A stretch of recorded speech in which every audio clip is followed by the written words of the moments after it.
Hello students, welcome back to प्रपॉन।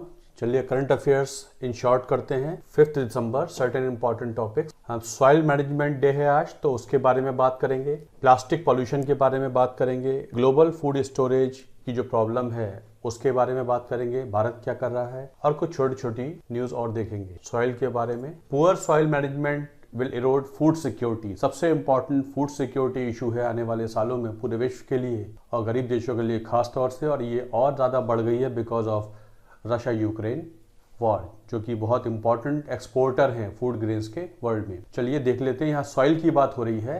Healthy soils are important for our nutrition and also water percolation to maintain groundwater levels. Soils help us to regulate planet's climate also by storing carbon and second largest carbon sink after oceans. सबसे important ocean होता है carbon sink का source, फिर soil होते हैं। Photosynthesis से carbon produce होता है जिससे प्लांट ग्रोथ होती है। एक्सेस कार्बन सॉइल में रह जाता है तो उसका सोर्स होता है after ocean. World soil day 2022 annually observed on December 5। आज वर्ल्ड सॉइल डे होता है और इसमें जो थीम है इसका सॉइल्स वेयर फूड बिगिंस इसका होता है। अब यहाँ पर बात आ रही है कि क्या कॉजेज है, क्या प्रॉब्लम है, उनके बारे में बात करते हैं। ये आर्टिकल क्या कहता है? Degradation and consequences. Today nutrient loss and pollution significantly threaten soils. Soil में न्यूट्रिशन नहीं रहा है because of good number of things, और जो डिग्रेडेशन है सॉइल का, पॉल्यूशन है, वो बड़ी वजह है जिससे प्रॉब्लम होती है। अब जो सॉइल डिग्रेडेशन है उसके कारण क्या है? एक तो इंडस्ट्रियल एक्टिविटीज है, पहले बता रहे हैं सॉइल डिग्रेडेशन के कारण क्या है, जो मेन ड्राइवर्स है इसकी प्रॉब्लम्स के वजह है। एक तो इंडस्ट्रियल एक्टिविटीज़ हैं, जो इंडस्ट्री में एफ्लुएंट्स वगैरह होते हैं वो सॉइल में जाते हैं, उनका डिस्पोजल सही तरीके से नहीं होता है जिसपे गवर्नमेंट ने कई सारे प्रतिबंध भी लगा रखे हैं, फिर भी होता है। Mining is a problem. Waste treatment, waste ठीक से ट्रीट नहीं होता है, सॉइल में चला जाता है, प्लास्टिक वेस्ट खास तौर से। Agriculture is a problem. Fossil fuel extraction, उससे प्रॉब्लम आती है। एग्रीकल्चर प्रॉब्लम होता है जिससे केमिकल का इस्तेमाल ज़्यादा होता है। And processing and transport emissions are different other things. इसका अल्टीमेट, इन सब चीज़ों का अल्टीमेट असर सॉइल पे आता है।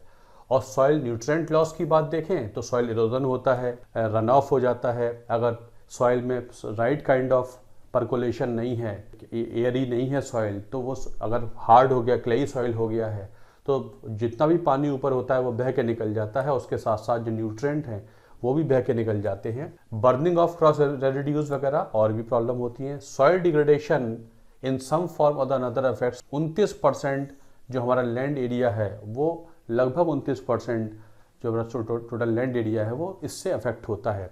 और ओबियसली जब सॉइल अफेक्टेड है तो उससे एग्रीकल्चर प्रोडक्टिविटी में प्रॉब्लम आती है, बायोडाइवर्सिटी की साइकिल में प्रॉब्लम आती है, वाटर क्वालिटी में प्रॉब्लम आती है। अल्टीमेटली इन सभी चीज़ों का असर सोशियो इकोनॉमिक वेलबींग पे होता ही है। Nearly 33.7 million hectare suffer from nutrient loss in soil, depletion of soil organic matter, और SOM इसे कह देते हैं। लगभग समझ लीजिए 4.25 मिलियन हेक्टेयर्स न्यूट्रिएंट लॉस होता है सॉइल में। Further excessive use of fertilisers, pesticide, irrigation etcetera also contaminate waste water are also polluting soils, और इनका जो इफेक्ट होता है वो अल्टीमेटली हेल्थ पे आता है। अब इसकी कंजर्वेशन स्ट्रेटेजी क्या है? Government of India is already implementing 5-pronged strategy for soil conservation. एक तो सॉइल को केमिकल फ्री रखा जाए, सॉइल बायोडाइवर्सिटी को एनरिच, पहले तो कंजर्व किया जाए फिर एनरिच किया जाए। एनहेंसिंग सॉइल ऑर्गेनिक मैटर को, जैसे मैंने पिछले लेक्चर में आपको रिजनरेटिव एग्रीकल्चर के बारे में बताया था, जहाँ पर जितना केमिकल्स है वो तो होंगे नहीं होंगे, बट सॉइल का जो माइक्रोबियल बायोम है, वह मॉइस्चर कितना रहना चाहिए, सॉइल क्रॉप डाइवर्सिटी की मदद से कैसे सॉइल को उसकी नेचुरल फॉर्म में ले आएं, वो maintaining soil moisture, mitigating soil degradation and preventing soil erosion, ये इन चीज़ों पर काम चल रहा है। पहले किसानों को नहीं पता होता था, लेकिन 2015 में सॉइल हेल्थ कार्ड वगैरह भी आ गया है, जिससे सॉइल की पूरा जो वाइटल स्टैटिस्टिक्स होती है वो पता लग जाती है, जिससे उसको कितनी मैन्योर चाहिए, क्या चाहिए, वो दी जा सकती है। इसके साथ साथ जो और स्कीम है, प्रधानमंत्री कृषि सिंचाई योजना to prevent soil erosion, regeneration of natural vegetation, rain water harvesting and recharging of ground water table. ये जो योजना है जिसमें कई तरीके की इनपुट्स हैं जिससे इरिगेशन सही तरीके से हो सकता है, ओवर इरिगेशन भी ना हो, और वाटर टेबल को रिचार्ज करने के लिए काम किया जा रहा है। क्रॉपिंग इस तरीके से की जाए कि जहाँ पर पानी कम है वहाँ पर वो क्रॉप्स की जाए जिन्हें पानी कम चाहिए होता है, और जहाँ पानी ज़्यादा है वहाँ पर शुगर केन वगैरह हो सकती है। मतलब इन सारी चीज़ों का समाहित करके इसके साथ साथ national mission for sustainable agriculture भी चल रहा है, जिसमें traditional indigenous practices such as organic farming, natural farming को प्रमोट कर सकते हैं। ऑर्गेनिक फार्मिंग का मतलब होता है वह ऑर्गेनिक मैन्योर्स या ऑर्गेनिक फर्टिलाइजर्स वगैरह, ऑर्गेनिक फर्टिलाइजर्स दिए जाते हैं ग्रोथ के लिए, प्लांट ग्रोथ के लिए, प्रोडक्टिविटी के लिए। नेचुरल फार्मिंग होता है जो नेचुरल कॉज सोर्सेज हैं, मतलब जहाँ पर जो पौधे वगैरह है वो अपने ही वातावरण में पैदा हों, एक्सटर्नल कुछ ना आए, उस नेचुरल फार्मिंग कहते हैं। Thereby reducing dependency on chemicals and other agri inputs and decreasing monetary burden also. Food and Agriculture Organization is working with collaborating with the National Rain-Fed Area Authority and Ministry of Agriculture. FAO भी काम कर रहा है for farmers welfare मंत्रालय भारत सरकार के साथ, राज्यों के साथ भी FAO काम कर रहा है। The FAO working in 8 targeted states namely Madhya Pradesh, Mizoram, Odisha, Rajasthan, Uttarakhand, Chhattisgarh, Haryana and Punjab for boosting crop diversification and landscape level planning. In Andhra Pradesh, the FAO is partnering with the state government and ICAR to support farmers in sustainable transitions to agroecological approaches, organic farming. मतलब जितना भी chemical fertilisers है उनको दूर रखकर in situ agriculture या जो traditional agriculture practices होती थी उनको इनकॉर्पोरेट करने की कोशिश की जाए। जो सोर्सेज हैं, ऑर्गेनिक सोर्सेज हैं, और नेचुरल माहौल में ही पौधों की खेती की जाए, नेचुरल सोर्सेज से ही उनकी कोशिश हो रही है। साथ साथ और रिसर्च के लिए और बेटर इनपुट के लिए एकेडमिया है, पॉलिसी मेकर्स हैं, पॉलिसी मेकर सोसाइटी, इनके बीच में कम्युनिकेशन बहुत इंपॉर्टेंट है और बढ़ जाना चाहिए ताकि identification, management and restoration of degraded soils हो सके और एंटीसिपेटरी मेजर्स ले पाएँ। तो soil conservation is very very important, और सॉइल जितना इंपॉर्टेंट होगा उतना ही, जितना बेहतर तरीके का सॉइल होगा उतनी प्रोडक्टिविटी बढ़ जाएगी। Food insecurity is a bigger challenge before the world in the coming years. तो सॉइल के बारे में एक छोटा सा आर्टिकल है। इस आर्टिकल को जो पिछला आर्टिकल था रीजनरेटिव एग्रीकल्चर, उन दोनों को मिला देंगे तो काफ़ी कुछ एक बहुत इंपॉर्टेंट टॉपिक मीन्स का बन जाता है। अगले पे आ जाएं तो प्लास्टिक पॉल्यूशन के बारे में कुछ बात कर लेते हैं। ये nature.com से लिया गया है। It is from nature.com. It has been taken from nature.com. Plastic is one of the fastest growing materials and production is on course to double to more than 1 billion tons a year. Plastic pollution again एक और challenge, और इसकी एक meeting दिसंबर 2 को 150 देशों की meeting Uruguay में संपन्न हो गई है। इसकी जो इम्पोर्टेंट मीटिंग है प्लास्टिक पॉल्यूशन को टैकल करने की ये मीटिंग है। 3 इश्यूज पे बात कर लेते हैं। इस आर्टिकल में 3 इश्यूज प्लास्टिक पॉल्यूशन को लेकर बात हो रही है। पहली तो है पॉल्यूशन की, जिसमें 85% जो मैरीन लिटर है वो प्लास्टिक की वजह से है, और यूनाइटेड नेशंस एनवायरमेंटल प्रोग्राम ये प्रेडिक्ट करता है कि जो प्लास्टिक का अमाउंट है ओशन में वो लगभग 2040 तक ट्रिपल हो जाएगा, लगभग 23 से 37 मिलियन ऐड हो जाएगा हर आने वाले साल में, as per United nation environmental programme. ये एक इंडिकेशन है। और जो कॉस्ट है प्लास्टिक पॉल्यूशन की वो बहुत बड़ी कॉस्ट है। एक तो जो एनवायरमेंटल उसे क्लीन करने में प्रॉब्लम आती है वो, और साथ साथ जो इन्वायरमेंटल डिग्रेडेशन है वो भी $100 billion year according to certain organisation होता है। अब एक तो ये इशू है। दूसरी जो इशू आ जाती है वो है रिसाइकलिंग। अभी हाल में देखें तो सिर्फ 9% ही प्लास्टिक का वेस्ट रिसाइकिल होता है, इससे ज़्यादा नहीं हो पाता है। ऐसा इसलिए है कि प्लास्टिक वेस्ट की कोई वैल्यू ज़्यादा नहीं है, इसलिए रिसाइकिल में इंटरेस्ट कम होता है। Jump start a circular economy for plastics, country should agree as a part of treaty. अब इसकी रिसाइकलिंग या इसको कैसे डिस्पोज ऑफ करें उस पर सभी देशों में सहमति होनी चाहिए। पॉलीमर प्लास्टिक के बनते हैं उनके ऊपर एक सरचार्ज लगाना चाहिए। सरचार्ज लगाएंगे तो जो डिस्करेजमेंट होगा to produce things in plastic, और जो सरचार्ज आएगा उससे फिर रिसाइकलिंग में जो अभी 9% ही होता है, जब सरचार्ज लगा देंगे वो पैसा फिर इस्तेमाल हो जाएगा कि हम रिसाइकलिंग को फंड कर सके। अब इसके सोशल हेल्थ इम्प्लीकेशंस भी होते हैं all over the world, particularly Asia में तो इसको सॉइल को जलाया ही जाता है, इट इज बर्न, और this reduces the volume of waste and prevents its from becoming breeding ground for bacteria, viruses and mosquito. लेकिन burning itself is a major contributor to pollution. ये अपने आप में एक पॉल्यूशन का सोर्स बन जाता है। लगभग 4.2 million people died as a result of outdoor air pollution in 2016। लगभग इतने लोग मारे गए हैं आने वाले 2016 में पॉल्यूशन की वजह से, और जो ये 4.2 मिलियन डेथ्स हैं इनमें 91% लो और मिडिल इनकम कंट्रीज में हुई हैं, चाहे वो अफ्रीका हो या बांग्लादेश, 2 शहरों के नाम यहाँ पर हैं। और ये देखा गया है कि माइक्रोप्लास्टिक्स अपने आप में एक बहुत बड़ी प्रॉब्लम हुआ करती है। माइक्रोप्लास्टिक्स जो छोटे छोटे साइज नैनो प्लास्टिक्स होते हैं वो इनहेल कर लेते हैं और वो अपने आप में बहुत बड़ी वजह हैं जिससे प्रॉब्लम हो जाती है, लंग्स वगैरह में चले जाते हैं। Plastic also contain additives such as bisphenol A, phthalates, polychlorinated biphenols जो एंडोक्राइन सिस्टम को डिस्टर्ब करती हैं और रिप्रोडक्टिव एबनॉर्मलिटीज भी लाती। तो बेसिकली इसके ऊपर काम होना चाहिए। प्लास्टिक पॉल्यूशन को लेकर एक कॉशन के तौर पे ये है। तो आने वाली जो ट्रीटी हो चुकी है उसमें एक कोशिश है कि पॉल्यूशन कैसे खत्म किया जाए, रिसाइकलिंग के लिए कैसे अच्छी हैबिट्स डेवलप की जाए और फंड जनरेट किया जाए और कैसे सोशल हेल्थ इम्प्लीकेशंस जो आ रहे हैं उनको मिटिगेट किया जाए। तो ये एक छोटा सा आर्टिकल है nature.com से लिया है प्लास्टिक पॉल्यूशन के बारे में। एक छोटी सी इंफॉर्मेशन आपके लिए लाइव मिनट से ली गई है जहां इंडियन इकोनॉमी के बारे में इस आर्टिकल का कहना है कि behind the optimism on India's economy, India आने वाले समय में भारत की इकोनॉमी के बारे में कुछ छोटा डेटा या फैक्ट्स हैं जो ऑप्टिमिज्म देते हैं उसके बारे में। पहले ये है India's per capita GDP is likely to keep its upward march alive. देखिए डेटा बेस्ड है, कई बार प्रीलिम्स में ऐसे क्वेश्चंस आ जाते हैं या मेंस में भी डेटा आपके काम आ सकता है। पिछले 30 सालों में Indian economy grew at an average rate of 6.2 per year and the annual rate of population growth remained under 1%। As a result per capita income per capita income है वो इंप्रूव हुई। The per capita gross GDP does not capture income inequalities not it is a perfect measure for quality of life but it shows higher number reflects the overall improvement in living standards. ये बात तो सही है, पर capita GDP से ये नहीं पता लगता कि टोटल ग्रोथ बताता है बट जो इनइक्वालिटीज इनहेरेंट हैं उनका इंडिकेटर नहीं होता है but in overall high living standard के बारे में बात कर देता है।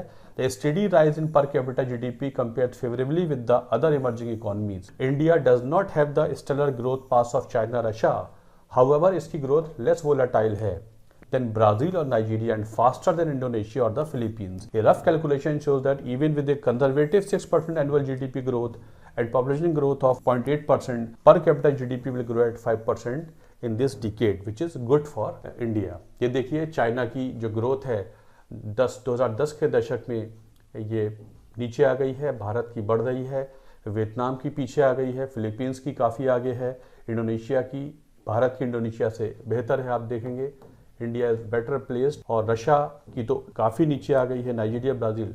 तो जितने इंपॉर्टेंट कंट्रीज हैं उनमें इंडिया की जो growth in the coming decades will be good. एक इंडिकेटर ये है, so it is giving some good hope. Youth power democratic dividend के बारे में ये बात कर लेते हैं। यहाँ पर बोला है although growth in the working age population has slowed, India still enjoys a demographic dividend. मतलब क्या होता है, the phase when the working age population outnumbers the dependent population. मतलब जो वर्किंग एज पॉपुलेशन है वो डिपेंडेंट पॉपुलेशन से ज्यादा हो जाए, डेमोग्राफिक डिविडेंड जो आप सुनते आ रहे हैं। 2025 तक India 11 million workers a year add कर देगा, giving it a larger labour pool than the emerging peers. Indonesia है, ब्राजील है, Vietnam will add less than India, ये भारत से कम 1.6 मिलियन इंडोनेशिया ऐड कर पाएगा, only 0.5 million this and 0.2 million Vietnam कर पाएगा। और अभी हमने देखा चाइना से जब बिजनेस उठाया था कभी देशों ने तो वियतनाम ने बाजी मार ली थी, बट आने वाले समय में भारत में 11 million workers per year add हो पाएंगे as per World bank.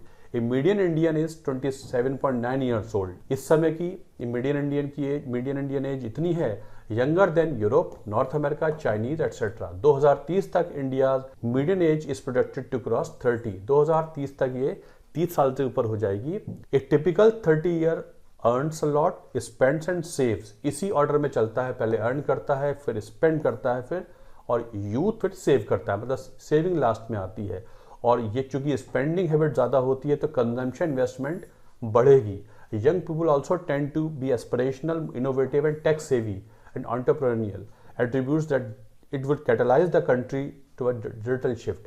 The challenge of course is to provide education and skill.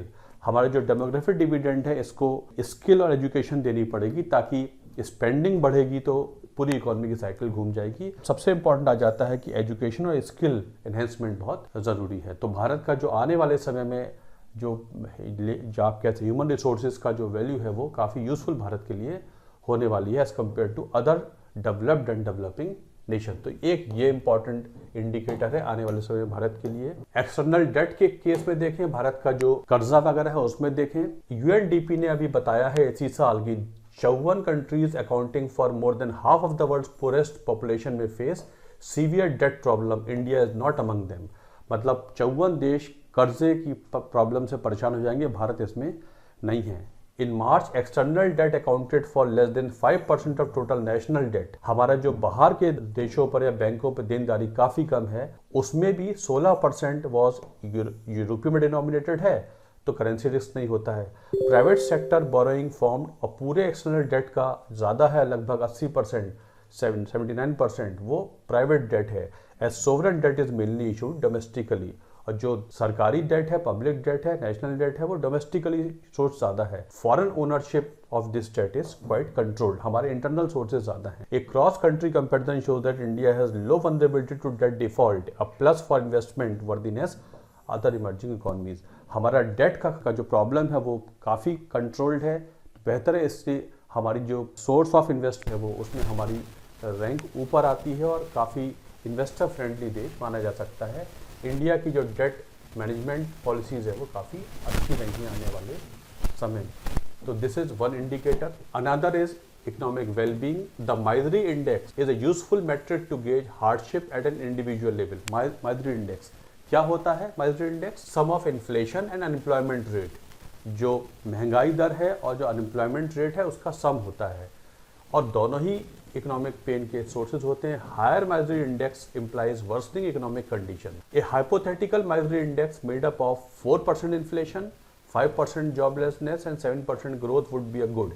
एक हाइपोथेटिकल स्टडी है, अगर इन्फ्लेशन 4 पे टैग कर दिया जाए, अनएम्प्लॉयमेंट रेट 5% पे टैग कर दिया जाए, 7% ग्रोथ हो तो कोई प्रॉब्लम नहीं है।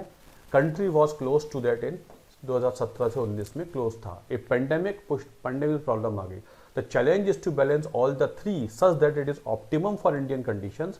For instance, the damage from a global recession can be mitigated by promoting domestic consumption, और potential joblessness can be stalled by prioritising job skilling. तो this is something about this. अब देखिए, economy has recovered from the misery generated by the pandemic. 3 kinds of misery index for India in recent years। 3 देखिए हैं। Index 1, जो index 1 है ये वाला grey वाला, unemployment rate plus retail inflation rate, जो कि ये वाला है, जो लीस्ट माइजरी लो इन्फ्लेशन, सबसे लो इन्फ्लेशन और स्ट्रॉन्ग ग्रोथ का सिंबॉलिक है। सेकंड आ जाता है unemployment rate plus retail inflation rate minus growth GDP per capita, ये सेकंड वाला आ जाता है। This is second one. And third is unemployment rate plus retail inflation rate minus growth in GDP, that is 7% GDP, 6.7 inflation and 7.5 unemployment rate assumed for 2022-23 के लिए ये माना जा रहा है, जो कि थर्ड हो जाएगा। तो इट इज़ माइजरी इंडेक्स भी काफ़ी कम हो सकता है। ये एक इंडेक्स पता लगा हमें। तो माइजरी इंडेक्स क्या होता है? इन्फ्लेशन रेट और अनएम्प्लॉयमेंट रेट को जोड़ देते हैं तो माइजरी इंडेक्स आ जाता है। तो ये कुछ इंडिकेटर्स हैं जो आने वाले सालों में हमारी इकोनॉमी के लिए बेहतर दिख रहे हैं। So this is all about for current affairs from various newspapers. Thanks a lot for watching this video.